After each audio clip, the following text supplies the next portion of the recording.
Do you wish to sound like this, but instead end up sounding like this? Another day, another FL Studio tutorial teaching you how to make the same trap beat you've heard for the 10,000th time. Don't get me wrong, I love a good 808 and a hi-hat roll as much as the next person. But bro, if I see one more how to make a Drake type beat pop up in my feed, I'm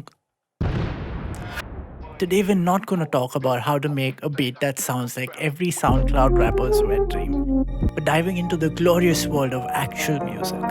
Electronica.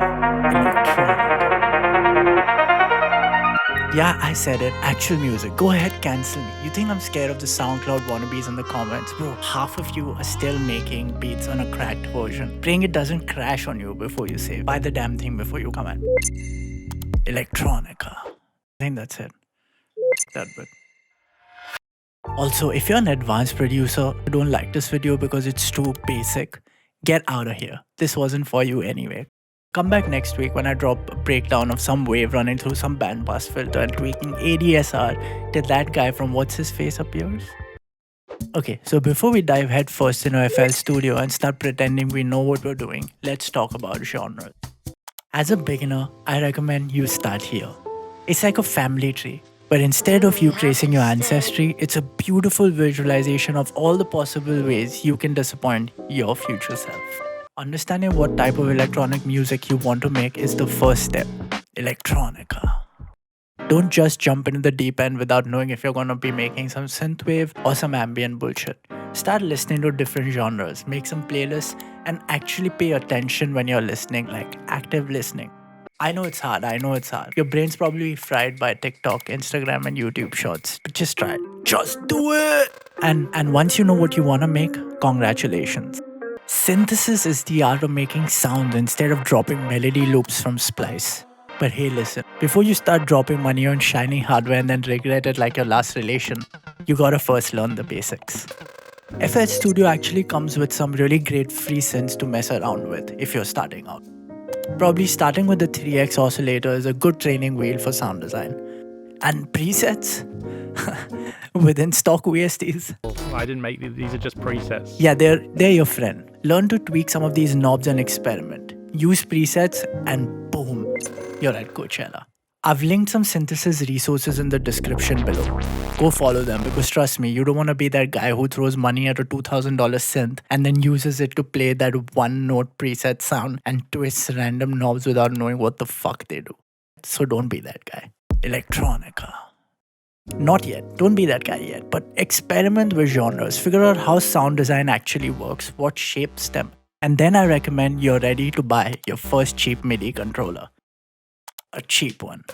With these, you can get a good feel for in-the-box synths using something known as MIDI mapping. If the urge to hardware is still really strong, be cautious because once you open that door, good luck. To you and your savings, or to whatever piece of shiny plastic makes the coolest noise, you're probably gonna wanna throw money at it. Electronica. Seriously, it's like a drug habit. Hey, are you impatient and you want to skip all this valuable advice and jump straight into FL Studio to make your first masterpiece? Fine, be my guest. I've got timestamps below for all you lazy folks who don't want to learn. Now back to the video. Let's talk about theory. I know. It sounds boring as hell, right? It is. You can't break the rules if you don't know them. I stole that from somewhere. I've linked some theory resources below. Here's the real advice. Learn an instrument. Be it piano, guitar, drums, saxophone, triangle, whatever gets your blood pumping. Trust me, picking up an instrument along your electronic music journey is definitely gonna change your game. And if you really wanna torture yourself, do what I did. Grab a piano book and spend weeks practicing scales until you're improvising like you know what you're doing. Same applies to any instrument really. Stick to it or don't. And continue living in ignorance. Totally up to you. Here's the thing, when you start out, you're probably using the in-the-box FL Studio sounds, and honestly, you should. You need to make shit sound bad before you can make it sound any good, right? Now I know. You're probably looking at those $500 plugins and thinking, man, if I just get that, my beats are gonna be fire. But let me break it to you. The only thing you're setting on fire is your bank account. A shiny, expensive sound library probably isn't gonna save you from bad sound selection. It's like putting a designer suit on a corpse. Sure, it looks fancy, but does it? You've got to train your ears first. Yeah, they call it ear training. But it's really just a fancy way of saying you need to listen to bad sounds over and over until you finally start noticing how bad they really are. How bad they really are. Electronic. You need to listen to bad sounds over and over until, oh Jesus. FL Studio's in-the-box sounds. Use them. Abuse them. Learn what awful truly sounds like before you start saving up for that 5. Trust me, you'll thank me later when you can finally tell the difference between a crisp piano sample and the one that sounds like it was recorded in the bathroom. Don't rush to the big boy plugins before you're actually ready.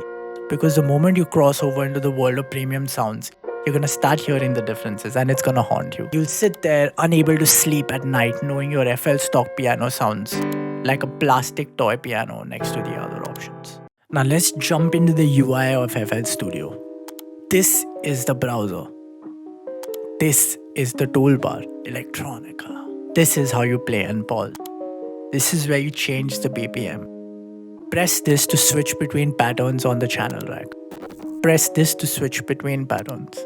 This is the channel rack. This is where you're going to be adding VSTs or plugin, electronica. This is your piano roll, where you're going to be adding and clicking in notes if you don't have a MIDI controller. This is the mixer rack. This is what we call the playlist. These are patterns, options, settings, audio interface. Higher the buffer, more the latency. Inline recordings, and use that for mixing. Electronica. Drop it down to the lowest if you plan to record guitar or external synths for low latency. Let's start with the piano. Some subtle chords to get the vibe going. This is the scale selector in FL. You could run into this blind and add whatever notes you like and whatever you think sounds the best. But I'd recommend starting out to stick with the easiest scale C major. These are all the white notes on your keys. A little theory for you. It might sound a little bit happy, but that's fine. We can try and play around with this. Once you have these keys going on in the pattern, you could either continue to add more sounds on the channel rack, or you could add this pattern to the playlist and create a new pattern. Let's call this pattern 2. Let's add a new sound. Let's go with pads. Let's make our own or choose one of these presets from one of these stock plugins in FL Studio. Sick! This sounds deep. Now let's synthesize our own bass sound using the 3x oscillator. Follow these steps or just grab the preset available in the free sound pack for this episode in the description below. Go copy.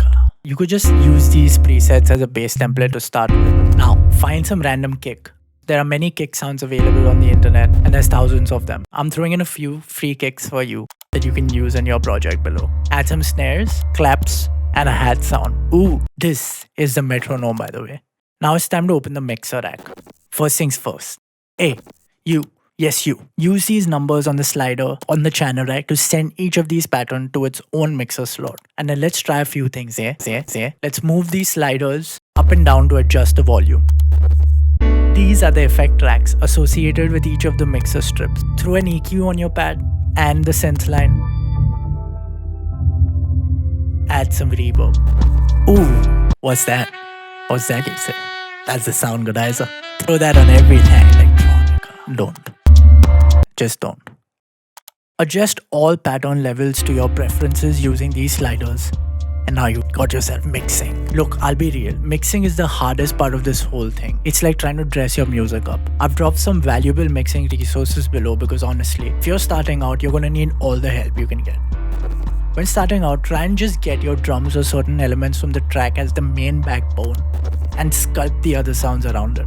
Make sure you don't clip or go above this unless you're trying to make Memphis. Have some headroom to begin with and then drag these sliders up and down accordingly. Oh yes, and if you want to feel cool AF, you could also down the line just buy an external MIDI that you can map to adjust these more tangibly. With mixing, my best advice to you is to practice this gradually. Learn the basics of leveling, panning, EQ, all the other fundamentals of mixing individually every time you sit down to make some music. And then apply it to test out what you have learned in your own DAW.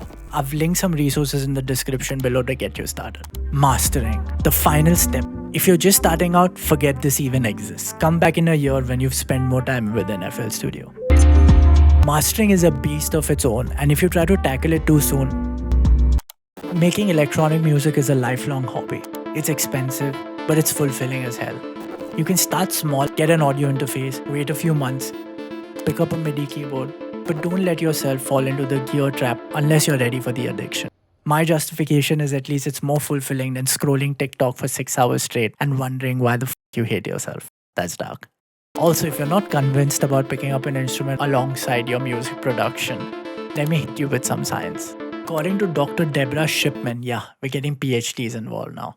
Learning an instrument is like a prescription for peace. It's supposed to help with communication, emotional release, and even anxiety. Anxiety. So basically, if you don't pick up a piano, you're probably just going to stay stressed and socially awkward. So save yourself some therapy bills and get yourself a keyboard. It's basically cheaper than mental health care, according to the experts. Nah, get therapy if you need therapy too. I've got more content out there, breakdowns on Olafuranas, John Hopkins, Kiasmos. Basically, I'm going to be your plug for chill music breakdowns and other fun videos I have planned. If you're still here, congratulations. You survived the basics of electronic music production. Fucking crazy motherfucker.